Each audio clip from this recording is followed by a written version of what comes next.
Olá, pessoal. Vamos dar continuidade aos nossos planos de estudo doutorado do 7º ano, volume 1, do ano de 2021 em História, então, 7º ano. Professora Kátia. Então, vamos lá. São 4 semanas de estudo. Na primeira semana, a gente vai estar estudando a produção do conhecimento histórico, a segunda semana, a evolução do ser humano, terceira semana, a inversão do mundo clássico e o contraponto com outras sociedades, e na semana 4, a lógica de organização política e social da passagem do mundo antigo para o mundo medieval. Então, na primeira semana, a gente vai estar estudando a história, o tempo, o espaço, as formas de registro, a questão do tempo, aqui, sincronias, as diacronias, reflexões sobre o sentido das cronologias aí, dentro da história. Bom, e os conteúdos relacionados, o tempo e a história, o tempo e as unidades de medida, os instrumentos de medição do tempo, o tempo medido por calendários, as fontes históricas, suas interpretações, e a história e outras áreas do conhecimento também. Bom, tema, produção do conhecimento histórico. Bom, caro estudante, então nessa semana você perceberá que as sociedades humanas têm maneiras diferentes de compreender o tempo, de marcar sua história. Assim, por exemplo, a divisão da história em antes de Cristo, depois de Cristo, tem sentido para os povos ocidentais cristãos e não diz respeito aos muçulmanos, aos judeus, que já têm outra noção de tempo histórico e adota outras periodizações aí. Alguns marcos históricos, contudo, são convencionalmente aceitos pelos pesquisadores. Além disso, você compreenderá que a construção da narrativa histórica está relacionada às fontes e às formas de registro que as sociedades em diferentes épocas realizaram, ou em cada sociedade, então, ela possui uma forma de registrar sua história, e isso interfere na sua maneira de compreender a narrativa histórica, o espaço histórico e o tempo histórico. Então, portanto, a história também tem sua história, e cada produção histórica pertence a um tempo. Identificar diferentes fontes históricas, documentos, escritos, depoimentos, orais, fotografias, objetos, edificações, significa perceber que a diversidade de documentos históricos possibilita também conhecer outras dimensões da vida humana. E reconhecerá ainda que o documento não é a expressão da verdade absoluta e indiscutível, e por isso ele deve ser contextualizado, criticado, porque quando, como, por quem e para quem ele foi produzido, e confrontando também com outros documentos aí históricos. Então, vamos recordar? Bom, a história, então, é uma ciência que estuda as ações do ser humano ao longo do tempo. Dessa forma, o seu objeto de estudo são as pessoas e suas ações coletivas e individuais em diversas sociedades e em períodos variados, considerando desde o surgimento do ser humano primitivo até os dias atuais, por se tratar de uma ciência. A história, então, ela utiliza um método de estudo pautado na análise, na interpretação de fontes históricas. Relembrando, fontes históricas, a gente tem as fontes orais, que eram contadas através de mitos ali, são fontes orais. Você tem a fonte escrita, pode ser os documentos, uma lei, pode ser, por exemplo, um caderno, um diário, também uma fonte escrita, as visuais também. Então, são fontes históricas e vestígios que são deixados pelo homem. Bom, isso porque a análise dessas fontes possibilita, então, a formulação de uma teoria sobre os acontecimentos do passado humano. Ou a análise do passado, então, contribui para que possamos construir, entender nossa própria identidade. Diante disso, estudar a história possibilita que o sujeito construa um domínio sobre a sociedade do presente, com base na compreensão da sociedade do passado, tornando necessário interrogar o tempo que já passou a partir do tempo atual. E para isso é fundamental, então, utilizar a memória histórica, que ajuda na reflexão sobre os fatos ocorridos, preservar a memória histórica, então, é resgatar e afirmar a identidade aqui, a coletividade, a construção da cidadania, pois sem memória não é possível compreender sequer as origens de uma sociedade. Daí a importância, então, da história.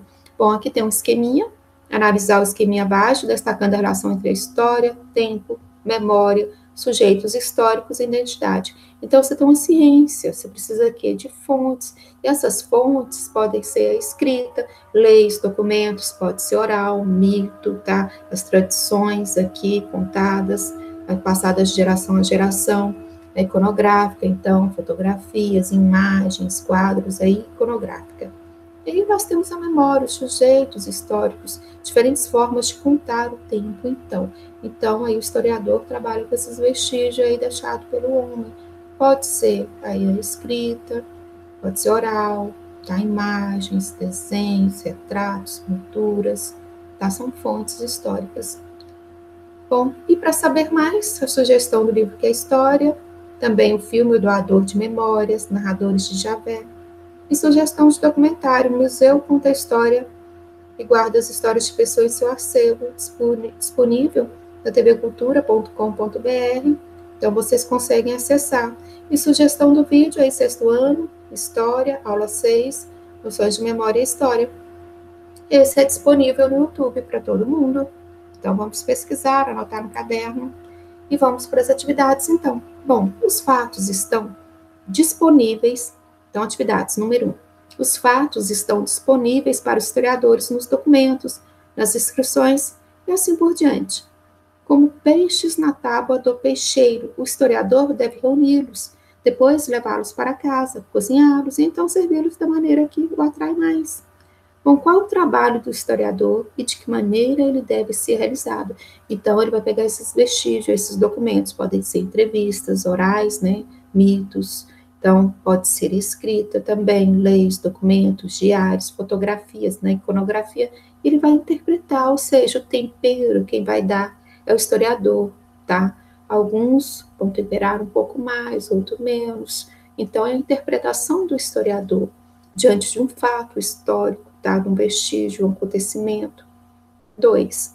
A história está relacionada ao passado e também com as coisas do presente, ao cotidiano. Dessa forma, é necessário compreender que todos nós somos protagonistas desse processo de construção. Sendo assim, você deverá registrar, através de sua linha do tempo, o seu dia nesse contexto de pandemia.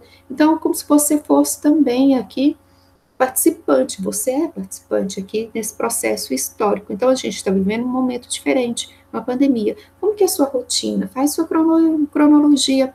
Pode fazer desde o seu nascimento, a data do seu nascimento, aí você vai seguir em linha reta. Quando que você entrou pela escola pela primeira vez, tá? E depois, até você chegar a essa série, sétimo ano, sexto ano, você já começou presencial, depois já foi o estudo à distância. Nesse ano de 2021, você está aqui no sétimo ano, e novamente, ainda estamos ainda nessa pandemia, ainda com o ensino remoto, à distância. Então, você vai fazer a sua cronologia do seu tempo, quando que você nasceu, como foi sua infância, quando você foi para a creche, para o primário, quando você foi para a escola. Então, você vai fazendo o seu relato histórico, sua cronologia, colocando no papel, tá? Do seu nascimento até o ano de 2021, esse ano de 2021. Então, você vai fazer a sua cronologia histórica do tempo, tá? A sua ordem cronológica, que você também faz parte dessa história, participa dessa história. Você também é um sujeito histórico. Então, faça a sua cronologia na questão número 2 e envia para a gente. Bom, questão 1, então, o historiador, ele tem uma função. Qual que é a função do historiador? Vamos relembrar ali a questão número 1. Bom, qual que é o trabalho do historiador? De que maneira ele deve ser realizado? Se pensando, então, no trabalho do historiador, na questão número 1. O historiador, ele tem a função de analisar, então, criticamente os acontecimentos do passado. Com seu trabalho é possível compreender melhor as civilizações dos tempos antigos até a atualidade. O historiador também tem a importante função de resgatar e preservar a memória dos povos. Um povo sem memória é um povo sem história. E um povo sem história está fadado a cometer, no presente e no futuro, os mesmos erros do passado, diz a famosa frase da historiadora Emília Viotti da Costa. Essa frase dela, então, vou repetir. Um povo sem memória é um povo sem história. E um povo sem história está fadado a cometer no presente e no futuro os mesmos erros do passado. O dia 19 de agosto é considerado o Dia Nacional, então, do Historiador. A data é uma homenagem ao dia do nascimento de Joaquim Nabuco, que além de historiador, foi político, diplomata, jurista, jornalista e os fundadores da Academia Brasileira de Letras, um brasileiro aqui, então, muito atuante e preocupado, então, com esses registros, com a história, com a política, e jornalista também. tá? Depois vocês fazem uma pesquisa também, Joaquim Nabuco. E na questão 3 agora. Os acontecimentos históricos possuem somente uma explicação? Justifique sua resposta, utilizando como referência a interpretação da imagem. Bom, o que vocês conseguem perceber nessa imagem? Imagina um historiador, cada um vai ter uma visão diferente, uma interpretação diferente. A mesma interpretação que eu vou ter, a outra pessoa pode ter diferente. Por exemplo, a primeira imagem, assim, rapidamente, a gente consegue perceber aqui o rosto de uma jovem, de uma moça, tá? Eu coloquei a imagem aqui mais nitidamente para a gente estar analisando. Olha a primeira imagem. Então, a gente percebe aqui o rosto de uma moça, mas vai que outra pessoa analisa de uma outra forma, vai estar vendo uma figura de uma pessoa mais velha. Olha o queixo da moça. Olha só. E se você imaginar esse queixo aí, como se fosse o nariz de uma senhora e o colo dela como se fosse a boca, e o colar seria a boca, você consegue perceber uma pessoa de mais idade. Na segunda imagem é mais nítido, que você consegue perceber que é uma senhora, uma velha, que onde está a orelha seria o olho, e o queixo da moça seria o nariz da senhora, e o colar aqui, a boca. Tenta perceber nessa imagem o rosto tanto de uma moça como de uma senhora. Vou esperar um pouquinho para você perceber. Conseguiu perceber? A história é assim. Cada um vai ter uma visão diferente, uma interpretação diferente. Então, vamos voltar lá na questão número 3. Os acontecimentos históricos possuem somente uma explicação? A gente já viu que não. Uma mesma imagem pode ter interpretações diferentes. Para uma pessoa, pode estar representando uma pessoa mais nova ou mais velha. Depende da interpretação. Então, os acontecimentos históricos possuem somente uma explicação? A gente já viu que não. Então, justifique sua resposta utilizando como referência a interpretação da imagem a seguir, tá? Então, você vai fazer aqui essa interpretação, ou seja, talvez o seu irmão não vai ter a mesma visão que você, ele vai ver uma senhora, uma velha, uma idosa, e você pode ver só o rosto de uma moça. Então, a mesma coisa são com os acontecimentos históricos, são interpretações de um mesmo fato, tá? O historiador, ele lida com essa interpretação, com a crítica, tá? De uma análise de um acontecimento, de um fato. Então, olha de novo a imagem e tenta perceber a imagem de uma moça ou de uma senhora. Não sei qual imagem que você percebeu primeiro, se você conseguiu perceber as duas ou só uma. Então, a história é isso, são interpretações de um mesmo fato. O historiador lida, então, com interpretações de um acontecimento, por exemplo, a Segunda Guerra Mundial. Cada um vai ver de uma forma esse acontecimento, os motivos que levaram, tá? Mas o acontecimento em si, ele é real, igual a imagem, ali o desenho, ele existe. Agora, as interpretações em cima desse acontecimento, desse vestígio que o historiador, ele lida, é diferente. Gostaram? Bom, o que você enxerga nessa imagem? Uma moça com o rosto virado ou uma senhora com cabelos cobrindo os olhos? Esse cartão alemão é do século XIX, já com a famosa ilusão. A ilusão de ótica, que você acaba de ver, data de mais de um século atrás. E em 1915, um cartunista britânico desenhou para uma revista de humor. A primeira aparição desse truque é ainda mais antiga, é um cartão alemão de 1888, que já possuía, com mais detalhes, um desenho que mostrava ora uma jovem, ora uma idosa, e 130 anos depois a figura voltou a dar as caras, com perdão do trocadilho. É uma pesquisa sobre a percepção de rostos. Bom, então, aqui nessa imagem, aqui, essa interpretação que a gente pode estar fazendo dentro da história, tá? Aqui, então, ela serve como como se fosse um vestígio, um fato aqui. O que acontecia lá no século XIX, nos jornais? Então, você tem lá uma imagem que eles gostavam de fazer, essa brincadeira, e era publicado aqui uma revista de humor. Então, um acontecimento aqui, e gostava de estar trabalhando com essa dualidade. E vocês conseguem ler a matéria toda no site da superabril.com.br, tá? Sobre a história dessa imagem. Agora vamos para a questão 4. Bom, como cada uma das ciências auxiliares, aqui a economia, a antropologia, a arqueologia, a geografia, podem contribuir para o trabalho do historiador. Então, as outras áreas, como que ela pode estar contribuindo para o trabalho, então, do historiador?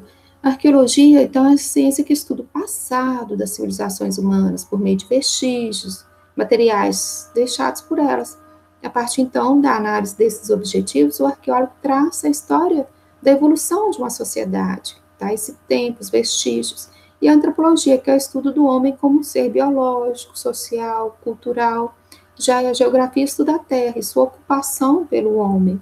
E a ciência econômica já é uma ciência social que estuda o funcionamento da economia capitalista, sob o pressuposto do comportamento racional do homem econômico, ou seja, da busca, da alocação eficiente dos recursos escassos entre inúmeros fins alternativos. Então, todas essas outras ciências, outras disciplinas, essas ciências auxiliares vão estar contribuindo para o trabalho do historiador, para analisar determinada sociedade. Tá? Então, todas são importantes e contribuem para o trabalho do historiador. Agora, nós vamos para a semana 2. Anotem no caderno de vocês. Nós vamos falar ainda de história, de tempo, de espaço, formas de registro, a evolução do ser humano, tá? Então, vamos lá. Caro estudante, nessa semana você constatará que as teorias sobre a origem do homem americano se baseiam em fontes e evidências diversas, fósseis humanos, artefatos de pedras, pesquisas genéticas, estudos linguísticos, porém elas não fornecem uma resposta segura sobre quando, como e por que a América foi povoada devido à pequena quantidade de vestígios fósseis encontrados no continente. Bom, então vamos recordar. Você já parou para pensar como surgiram os primeiros seres humanos da história? Esse é um questionamento fascinante. O surgimento do mundo e dos seres humanos faz parte do imaginário de pessoas das mais diversas culturas e dos mais variados contextos históricos, tendo sido esse tema aqui explicado de inúmeras maneiras ao longo dos anos. Enquanto diversos estudiosos buscaram desenvolver uma resposta baseada no conhecimento científico, inúmeros indivíduos recorreram a explicações religiosas ou associadas à sua própria cultura. Essas narrativas, transmitidas por meio de textos sagrados ou oralmente de uma geração para outra, apresentam deuses, deusas, monstros, elementos da natureza e acontecimentos fantásticos relacionados à origem dos seres humanos e do mundo. Por não terem comprovação científicas, elas são consideradas mitológicas e também são conhecidas como mitos de fundação.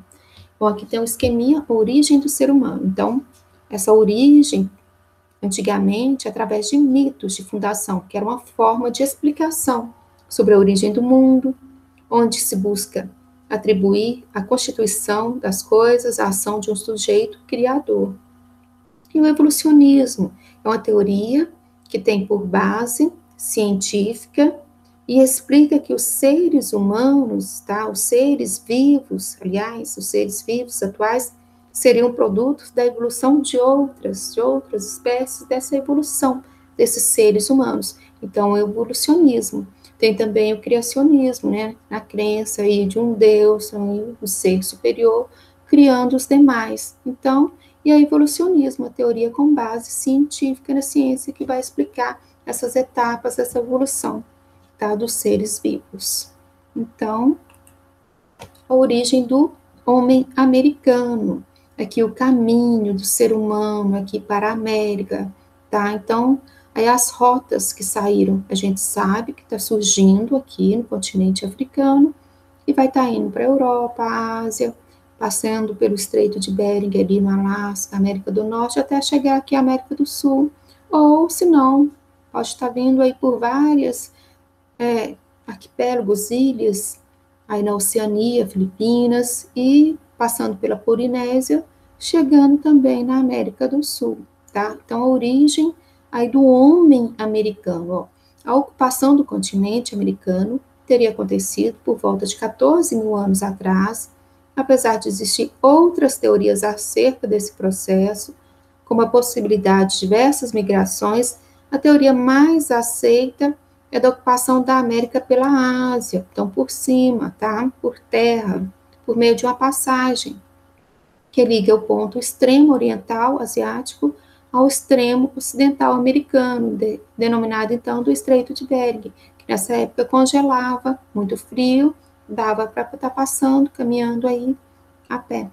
Esse canal natural teria então congelado no final do Paleolítico, possibilitando então a formação de uma ponte de gelo sobre o mar, permitindo ao homem então desse período chegar até o norte da América, dispersando-se depois em direção ao sul. Então, uma das teorias, tá, mais aceitas, que ele veio aí pela Ásia, aí pelo norte, aí por esse estreito que congelava, formando uma ponte.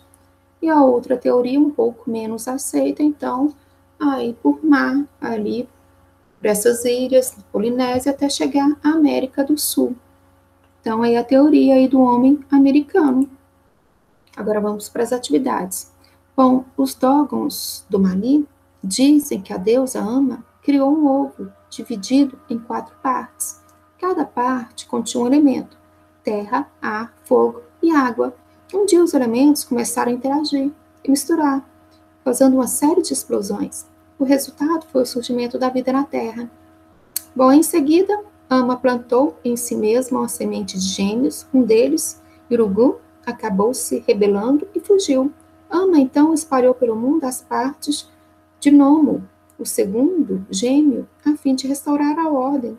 Mais tarde, tornou a reunir suas partes. Nomo reviveu e foi o responsável por criar 4 espíritos, aqueles que se tornariam os ancestrais aos Dogons. Bom, então o relato apresentado pelos Dogons, povo africano, que habita o Mali, trata sobre a origem dos seres humanos.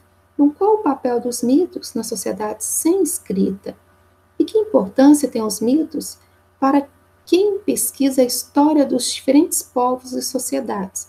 Esses mitos são uma forma de estar contando, contando a sua criação, sua história, tentando explicar como que surgiram, de onde eles surgiram, como que surgiu o planeta, como que surgiram os continentes, como que foi dividido. É uma forma de estar explicando, então, suas origens. Bom, 2. Segundo a teoria desenvolvida por Charles Darwin, na obra Origem das Espécies, os seres vivos são resultados da evolução de organismos mais simples que foram passando por transformações ao longo do tempo. Essa evolução ocorreu a partir de qual processo? Como que ele chama esse processo? Dessa evolução dos seres vivos, desse processo? Segundo a teoria de Charles Darwin, no livro aí, na obra Origem das Espécies. Lembra que a gente tinha falado aqui do evolucionismo, tá? Diferente do criacionismo, que acredita num Deus criando tudo. O evolucionismo é uma teoria que tem por base científica e tenta explicar que os seres vivos atuais seriam, então, produto dessa evolução, tá? Em etapas, o ser humano foi evoluindo. Então, a teoria chama evolucionismo. Então, né, número 2, segundo a teoria desenvolvida por Charles Darwin. Tá? Então, são essas duas que predominam, evolucionismo e criacionismo. Bom, leia a notícia, questão número 3. Leia a notícia abaixo e faça o que se pede. Incêndio destrói Museu Nacional no Rio de Janeiro. Bom, a instituição, fundada por Dom João VI em 1818, possuía o 5º maior acervo do mundo, com mais de 20 milhões de peças, incluindo aí o fóssil da Luzia, a mulher mais antiga das Américas. Bom, o incêndio no Museu Nacional em 2018 foi uma imensurável tragédia para a história brasileira e mundial. O que essa tragédia representa para a memória de Luzia em milhões de itens históricos destruídos? O que pode ser feito para que um triste acontecimento como esse não se repita nunca mais? Então, esse museu, gente, era um acervo aqui considerado o 5º maior acervo do mundo. Então, do ponto de vista histórico aí, de bens aí, contando aí a história aí da humanidade. Você tinha ali o fóssil também, da Luzia, considerada aí o fóssil mais antigo da América, tá? A Lucy é da África, considerado o mais antigo no mundo. E da América, o fóssil mais antigo, então estava guardado no museu. Depois ele foi recuperado, tá, gente? Conseguiram achar, recuperar, mas não da mesma forma, mas recuperou sim. Então, o fóssil da Luzia, então foram destruídos, ou seja, contando a nossa história, muitos vestígios aí do nosso passado. Então, foram muitas peças, foram mais de 20 milhões de peças aí que nós perdemos no Museu Nacional, no Rio de Janeiro, no incêndio em 2018. Esse museu foi fundado na época quando Dom João VI veio para o Brasil, fugindo das perseguições de Napoleão Bonaparte. Ele veio para o Brasil em 1808. E ele fundou o museu em 1818, no Rio de Janeiro. E nesse museu, então, estava aí muitos acervos, vestígios, tá? Então, 20 milhões de peças destruídas, incluindo aí o fóssil da Luzia, que é considerado o fóssil mais antigo da América, tá? A Luzia. E só de curiosidade, você pega no continente africano, o fóssil mais antigo do mundo é a Lucy, tá? Lucy. E no Brasil, Luzia. Agora vamos para a semana 3. Bom, objeto aqui de conhecimento, a gente ainda continua aqui, o Ocidente clássico, tá? Aqui os aspectos da cultura da Grécia, noções de cidadania e política na Grécia, domínios e expansão das culturas grega e romana, e os conteúdos relacionados, então, aí o período clássico, a filosofia grega, os Jogos Olímpicos, a expansão militar e a síntese cultural, as mulheres na Grécia, a religião, a história, a medicina, a arte, de uma forma geral, tá? Então, essa é a semana 3. E o tema, a inversão, então, do mundo clássico e o contraponto com outras sociedades. Bom, caro estudante, nessa semana você compreenderá que o conceito de antiguidade clássica é uma construção muito posterior à própria antiguidade, feita por um humanista e estudioso europeu, para os quais a herança cultural do Ocidente era atribuída unicamente do mundo greco-romano. É um conceito excludente que desconsidera outras sociedades, inclusive europeias, como os etruscos e os celtas, militante, pois avalia as culturas humanas sobre o mesmo padrão material e cultural. A discussão, então, do conceito requer o conhecimento aqui dos aportes culturais da Grécia e da Roma Antiga. Ou então, recapitulando aqui, alguém da sua família ou escola já deve ter comentado com você algo sobre os Jogos Olímpicos ou as Olimpíadas. Você já deve ter ouvido falar, por exemplo, em competidores atuais, como no nadador estadunidense, Michael, e o velocista jamaicano, bom, ambos multicampeões e recordistas olímpicos do século XXI. Pois bem, mesmo não sabendo quem são os atletas, certamente você já assistiu a alguma competição olímpica pela televisão, tá? De atletismo, natação. Bom, as Olimpíadas se originaram, então, na Grécia Antiga, e é uma das contribuições gregas, dentre tantas outras que fazem parte do nosso cotidiano, como, por exemplo, a democracia, o teatro, os ensinamentos filosóficos dos grandes pensadores, como Sócrates, Platão, Aristóteles, inclusive estudiosos e artistas, bom, famosos da história moderna e contemporânea, como Shakespeare, Beethoven, bom, que inspiraram aí a mitologia grega para produzir suas obras. Além dos gregos, outros povos aí que deixaram aí um grande legado para a sociedade ocidental são os romanos. O direito romano, por exemplo, que perdurou por vários séculos, acompanhando as transformações de Roma e de seu império. Bom, nesse longo período, as leis romanas constituíram-se um dos mais importantes sistemas jurídicos criados pela humanidade, influenciando diversas culturas em tempos diferentes. Outra contribuição importante dos romanos foi a experiência republicana, um sistema adotado pelo Brasil desde 1889. Então, sistema onde nasce a democracia, a república, tá? Participação, cidadania. Bom, é importante destacar que outros povos e outras civilizações da antiguidade deixaram importantes legados. Por este motivo, torna-se necessário desconstruir a ideia de que os gregos e romanos foram os únicos a contribuir para a construção da cultura ocidental. Segue abaixo, então, um esquema para que você possa retomar as principais informações trabalhadas nessa semana. Então, vamos lá, falando aí sobre Grécia e na Roma Antiga. Então, na Grécia, você tinha os pensadores, onde vai estar surgindo bem essa filosofia do pensamento, do direito, das leis, democracia, república, tá? Então, você tem a Grécia Antiga aqui e Roma, tá?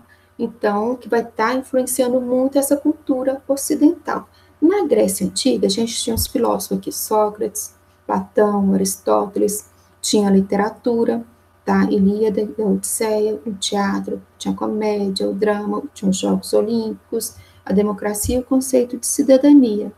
Tá? Mas essa cidadania não é plena ainda, poucas pessoas podiam participar, era só os homens, as mulheres ainda não participavam nessa época dessa democracia, ela é muito restrita, tá? E em Roma, principalmente a República, o Senado, né, as leis humanas, a luta pela reforma agrária já nessa época, também tem a arquitetura, o Coliseu, onde acontecia ali as lutas dos gladiadores, bom, o cristianismo, começa a entrar a decadência do Império Romano, e o direito romano, as leis, então a República, o Senado, as leis para estar seguindo, que vai estar influenciando aqui o Ocidente, a nossa cultura, o direito romano. Bom, e aqui algumas sugestões para vocês aprofundarem, então, no tema. Tá, a sugestão do livro, Grécia e Roma, e o filme Percy Jackson e o Ladrão de Raios, a Grécia Antiga, mitologia, os documentários das grandes civilizações. Tem sugestão de vídeo que vocês acham no YouTube, Grécia Antiga, Brasil Escola e Roma Antiga. Tem no YouTube também falando sobre o Coliseu, também muito bom. Roma Antiga, também vocês acham no YouTube. E para estar lendo um pouquinho mais, tem a sugestão do site, no infoescola.com, História e Antiguidade Clássica, que vocês podem estar lendo e anotando no caderno de vocês sobre esse período, tá? E agora vamos, então, continuando. Vamos para as atividades. Bom, número 1. Basta-nos hoje uma história centrada na civilização europeia? Somos nós, europeus? Podemos entender a globalização a partir apenas de uma perspectiva ocidental? Bom, conceitue a expressão antiguidade clássica, considerando a crítica apresentada na citação acima. É porque todo o nosso pensamento, a nossa cultura, aí a gente tem a referência na Grécia Antiga, mas você pega aqui no Brasil, a gente tem influência da cultura também dos povos nativos, dos indígenas, depois com a vinda dos africanos na época do Brasil colônia, com trabalho escravo, infelizmente, que foi nessa época. Então, a gente tem influência de outras culturas que não aquela específica só da antiguidade clássica, que ficou lá na Grécia e Roma, tá? Então, a gente tem também aí a presença de uma outra cultura também na nossa, tá? Aqui no Brasil. Bom, 2, o texto. Leia o texto abaixo e faça o que se pede. Texto 1. Clássico, palavra derivada do latim, que significa de classe mais alta. Clássico. A palavra clássico passou a ser sinônimo de grego e latim antigos, em sentido mais estrito, considerando-se que a época clássica da literatura grega tenha terminado por volta de 325 a.C. Pode-se dizer igualmente que a época clássica da literatura latina terminou com o fim do reinado de Augusto, 14 depois de Cristo. Bom, e o texto 2, mas a palavra, com o passar do tempo, foi reinventada. Hoje é comum utilizar a expressão clássico para se referir tanto a um sanduíche, como um X-montanha, as canções da Madonna, além de tratar de questões complexas, uma obra é e se torna clássica pelo fato de captar e traduzir o espírito de seu tempo.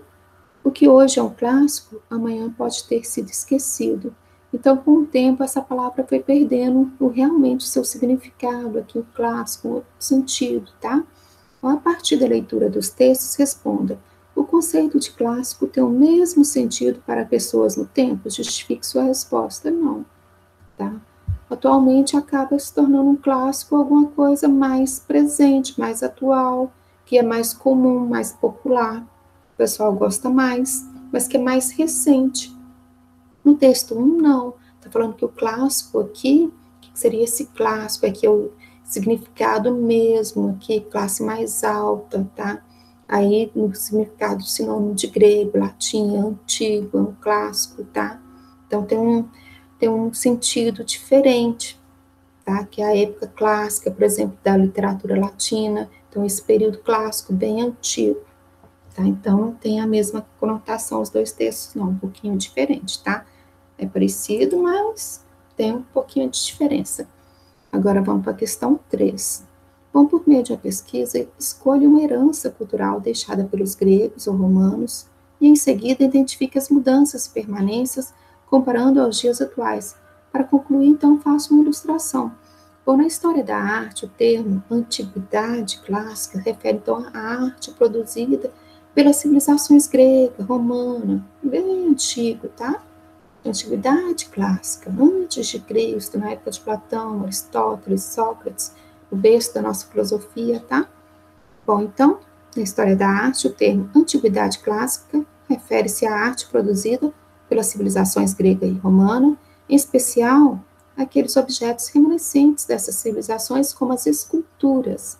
Lembrando que os gregos gostavam muito, tá, da beleza, do belo, tá? E eles gostavam muito dos esportes também, por causa das Olimpíadas. Eles que inventaram essas Olimpíadas, esses campeonatos, tá? Vários esportes. Então, eles cultuavam realmente a beleza. Mas essas peças exercem grande influência sobre a arte ocidental, sendo valorizadas por longos períodos como verdadeiros modelos de perfeição. A Renascença italiana foi um dos períodos em que essa valorização da arte grega e romana foi mais intensa. Tá? Então, a hora que acaba o período clássico, a antiguidade clássica, vem a Idade Média, tá? Depois, com o fim da Idade Média, na época das navegações, vai acontecer um renascimento das artes, uma valorização, uma retomada daqueles valores greco-romanos, da antiguidade. Então, novamente, essa valorização da arte grega, das esculturas, das pinturas, do pensamento, da filosofia dos gregos, tá? Bom, aqui eu coloquei como exemplo, aqui o cavalo de Troia, tá? Aqui. Eu perguntei também, nessa 3, só relembrando, identifique as mudanças e permanências comparando aos dias atuais. E para concluir, faça uma ilustração, tá? Pode estar fazendo Coliseus, gladiadores, ou cavalo de Troia. Coloquei aqui a história do cavalo de Troia. Quem não conhece, vamos conhecer. Lá na Grécia Antiga, tá? Grego. O cavalo de Troia foi um dos símbolos da guerra de Troia, uma cidade grega. Esse suposto presente, dado pelos gregos aos troianos, ao final da guerra, fez parte de uma artimanha criada por Odisseu, grande estrategista, para que os gregos vencessem o conflito contra a cidade, aqui, Troia, os gregos contra os troianos. Foi um contexto histórico. O cavalo de Troia foi criado, então, durante a Guerra de Troia. Esse conflito foi travado entre gregos e troianos na cidade de Troia, um território que seria hoje, atualmente, a localidade na Turquia. Ocorreu em meados de 1250 a.C., no século 13 a.C. Estima-se que durou cerca de 10 anos essa guerra, tá? De acordo com a mitologia grega, o conflito teve como causa o rapto de Helena, a esposa do rei de Esparta, Menelau. Dizem que ela era muito bela, muito bonita. Helena teria sido levada a Troia por Paris, príncipe troiano. Ela foi raptada. Por outro lado, não há consenso entre os historiadores que a guerra tenha de fato ocorrido. A estratégia que utiliza o cavalo de Troia foi criada por Odisseu, próximo ao final da guerra. Essa estratégia foi de suma importância para a vitória dos gregos, pois Troia era uma cidade envolta por grandes muralhas que os gregos não conseguiam transpor através da força física. Os combatentes gregos tentaram entrar aí nas muralhas da cidade por 9 anos. Não conseguiram. Por 9 anos, tá? Aproximadamente. Mas apenas após a estratégia do cavalo de Troia, eles conseguiram essa façanha. Bom, o que foi o cavalo de Troia? De acordo com os poemas épicos de Homero, Ilíada e Odisseia, o cavalo de Troia era um cavalo de madeira. Ele era oco por dentro, e em seu interior foram escondidos diversos soldados gregos, inclusive o Odisseu. Os gregos fingiram que tinham desistido da guerra após 9 anos de conflito e retornaram às suas embarcações. Eles deixaram o cavalo de Troia como presente aos troianos. Os habitantes de Troia discutiram sobre o que fazer com o presente. Alguns achavam melhor destruí-lo, e outros achavam que deveriam ficar com o cavalo. Enfim, chegou a decisão de que ficariam com o cavalo dentro da cidade. Durante a noite, enquanto todos os troianos dormiam, os soldados gregos que estavam dentro do cavalo de Troia saíram e abriram os portões da cidade para os demais combatentes da Grécia, que haviam apenas se ocultado a fim de fingir uma retirada. O exército grego saqueou, incendiou e destruiu a cidade de Troia, transformando-a em ruínas. A maior parte dos troianos foi morta pelos gregos. Além disso, a história contada é de que eles resgataram, então, a Helena. Tá? Então, a guerra entre os gregos e os troianos. Então, quando falam presente de grego, ou seja, tem alguma coisa errada. Esse presente aí é alguma artimanha. Tá? Então, esse pensamento, essa literatura, essa filosofia, essa cultura dos gregos influenciaram muito a nossa cultura também, tá? A forma de escrever, os relatos históricos. Então, tudo isso influenciou também o nosso pensamento. Agora, vamos para a semana 4. A passagem do mundo antigo para o mundo medieval. A fragmentação do poder político na Idade Média. Os conteúdos relacionados aí, o nascimento do mundo medieval, pensando a Idade Média, os reinos germânicos, a igreja e os reinos germânicos, a fragmentação do poder, a expansão feudal e o crescimento da produção agrícola. Bom, tema: lógicas de organização política e social na passagem do mundo antigo para o medieval. Bom, caro estudante, nessa semana você constatará as relações entre os grupos populacionais envolvidos na passagem do mundo antigo para o mundo medieval, romanos, germânicos, hunos e, posteriormente, os vikings, os magiares e muçulmanos, e concluirá com essas relações como se alterando com o declínio do Império Romano, levando, por fim, à sua derrocada. É importante contextualizar os contatos entre os romanos e germânicos e as concessões feitas pelo Império a esses povos, bem como identificar os motivos do desencadeamento das invasões. Então, com o fim do Império Romano, na época, as pessoas começaram a ir para o interior, se refugiar, tá, das perseguições ali dos bárbaros, dos vikings, e começa a Idade Média, um período que vai durar do século V até o século XV. Então, vamos recordar, recapitulando. Com a crise, então, do Império Romano, do Ocidente, o crescimento da religião cristã e a adoção do cristianismo como religião oficial do Império, práticas consideradas pagãs foram oficialmente proibidas no mundo romano, como os Jogos Olímpicos, adotados pelos romanos após a conquista da Grécia, que consistiam em disputas esportivas em homenagem aos deuses. Esse politeísmo, né, a crença em vários deuses, esse politeísmo era mal visto pelos monoteístas cristãos, mono, que acreditam em um só Deus, monoteístas cristãos, que tinham sido vítimas por serem considerados uma ameaça ao poder político romano clássico. Com a difusão, então, do cristianismo no Império Romano e sua adoção como religião do Estado, foram duas das muitas transformações experimentadas pela sociedade romana a partir do século III d.C. Essas transformações catalisadas pelo contato entre a cultura latina e aquela introduzidas pelos povos germânicos, que progressivamente ocuparam os territórios do Império, erodiram as bases sociais, econômicas, políticas e culturais da sociedade romana, ou seja, produziram uma nova sociedade bastante diferente. Então, agora, da emergência, o surgimento do cristianismo, tá? E o fim desse Império Romano, tá?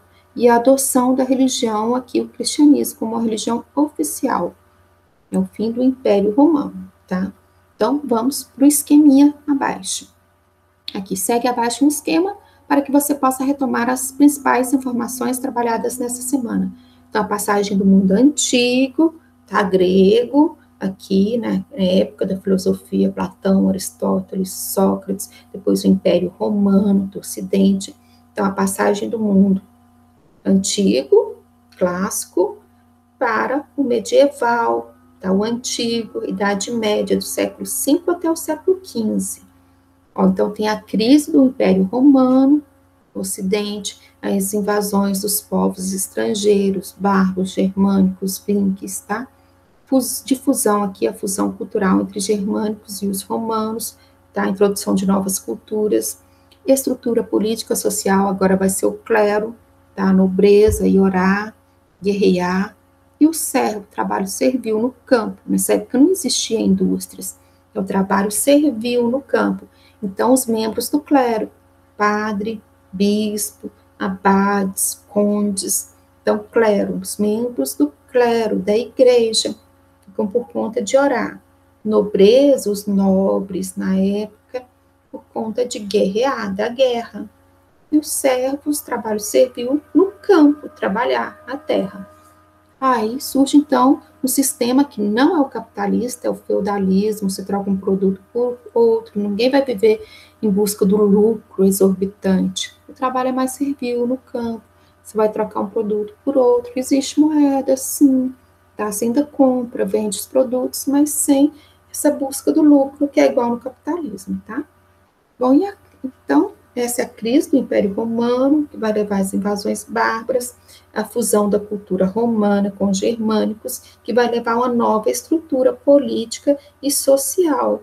Tá? A política aqui é o feudalismo, tá? O sistema feudal, tem o feudal, dono de uma grande propriedade rural, é o senhor feudal. Aí ele vai distribuir lotes de terras para as pessoas trabalharem, então elas vão pagar impostos para ele faz parte da nobreza, o senhor feudal, ele fica por conta só de cuidar da segurança, da guerra, e o trabalho servil no campo, e os membros da igreja também. Tá? Nessa época você é obrigado a pagar o dízimo, então você tem que pagar os tributos, impostos, para o dono da terra, o nobre, o senhor feudal, pagar para a igreja e trabalhar a terra. Então, você vai trabalhando a terra, trabalho servil no campo. Uma sugestão do livro, Feudalismo, um filme bacana, bem legal para estar assistindo, Asterix e Obelix. E também tem uma série Bárbaros na Netflix, também a indicação. E sugestão de vídeos que vocês podem estar vendo no YouTube, tem Sociedades Feudais, Tempos de Estudar, aqui estão disponível no YouTube também, pode estar fazendo uma pesquisa. E Asterix e Obelix também é muito, muito legal, tá? Então pesquise, Idade Média, época do feudalismo, tá? Nobreza, o clero, os membros do clero, trabalho servil, como era nessa época, na Idade Média. E vamos para as atividades, então. Por meio de uma pesquisa, analise e apresente as permanências e mudanças no que diz respeito à religião, à economia, à política, à sociedade e à cultura, considerando a transição da idade, aqui da transição da antiguidade clássica para a Idade Média. Opa, aqui. 2. Leia o texto abaixo e em seguida faça o que se pede. Na Germânia, os casamentos são castos, e entre seus costumes são os que mais merecem elogios, pois os bárbaros são quase os únicos que se contentam, cada um com uma só esposa.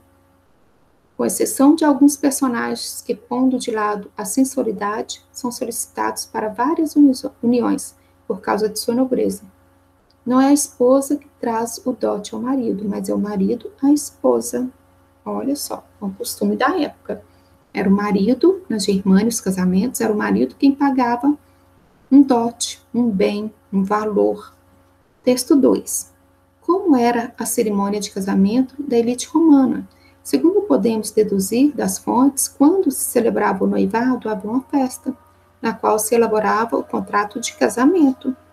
Como partes do contrato, o pai da moça devia dar um dote, ou seja, o preço para comprar o marido. Um bem, você dava um dote. Na véspera do casamento, os noivos dedicavam seus brinquedos aos deuses familiares que havia abençoado sua meninice. A casa era decorada com flores e os bustos dos ancestrais eram trazidos para a ocasião e no dia do casamento a noiva vestia de branco.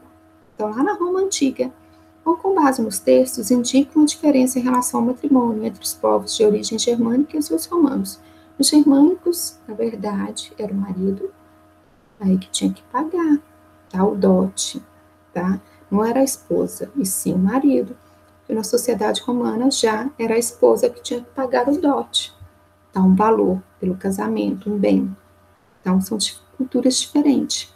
Então, vocês podem estar apontando essas diferenças, que é interessante. Lá na Roma Antiga e depois na Idade Média, na Germânia. E na número 1, vocês fizeram, por meio de uma pesquisa, analise e apresente as permanências, as mudanças no que diz respeito à religião, à economia, à política, à sociedade, à cultura, considerando a transição da Idade Clássica para a Idade Média. Na época da Antiguidade Clássica, eles se dedicavam muito ao pensamento, a base do trabalho era o trabalho escravo, na Idade Média, o trabalho servil no campo, tá? Na Antiguidade, não. Essas cidades gregas, elas viviam em guerras uma com a outra. A cidade que perdia, ela era obrigada a pagar impostos, tributos para a cidade vencedora, tá? E tinha também o trabalho escravo. Então, era o escravo por dívida. Se você ficava devendo uma pessoa, você trabalhava 2, 5 anos para pagar a dívida. Então, isso na antiguidade, lá na Grécia Antiga, tá? Em Espartas, aí, Atenas, depois em Roma, na antiguidade. Então, você pega, tinha lá a República, Império Romano, tá? E na Idade Média já não. Você vai ter a figura do rei, vai ter os nobres, da aristocracia aqui, e um trabalho servil no campo. E a influência da Igreja Católica, que é muito forte também nessa época, tá? Então é diferente. Agora a questão número 3. Leia o texto abaixo e em seguida faça o que se pede. A mulher medieval existe? Ao tentar imaginar as condições de vida, a maneira de pensar, enfim, a singularidade daquela época, é fácil se contentar com estereótipos aqui, quer cultivados pelos clérigos são os membros da igreja de outrora, quer pela divulgação histórica atual. Entretanto, as pesquisas mais recentes mostram que as condições no plano geográfico, social e mental eram extremamente diversas. As mulheres que viveram na Idade Média estão, como hoje, incluídas em contextos que rechaçam qualquer generalização. Bom, muitas vezes as mulheres medievais são tratadas em livros e filmes como submissas, obedientes. A partir do texto, qual a importância de estudar a fundo a sociedade medieval? Então, para perceber como que as pessoas viviam naquela época, tá? Como que elas se organizavam economicamente, materialmente, qual era a cultura, o pensamento, a filosofia, as suas crenças. Então, é interessante. E para a gente perceber o que ainda predomina, se a gente ainda tem alguma coisa ainda que a gente vive da mesma forma, ou mudou em alguma coisa a maneira de viver. Igual hoje a gente percebe que a mulher, ela já não é mais submissa, ela já foi para o mercado de trabalho, ela já garantiu o seu espaço na sociedade. Então, através de muitas lutas, então ela conseguiu o seu espaço, mas naquela época não, tá? Era realmente o papel mais submissa, não todas, mas sim, tá? Então, é interessante estar estudando isso para saber como era o passado, para a gente entender esse presente e para ver se alguma coisa ainda continua igual ou se teve mudanças. Daí a importância da história. Bom, vamos continuar firmes, então, no caminho que leva à aprendizagem. A história é absolutamente fundamental para um povo. Quem não sabe de onde vem, não sabe para onde vai. Então, daí a importância da história. Bom, então, bons estudos e até a próxima.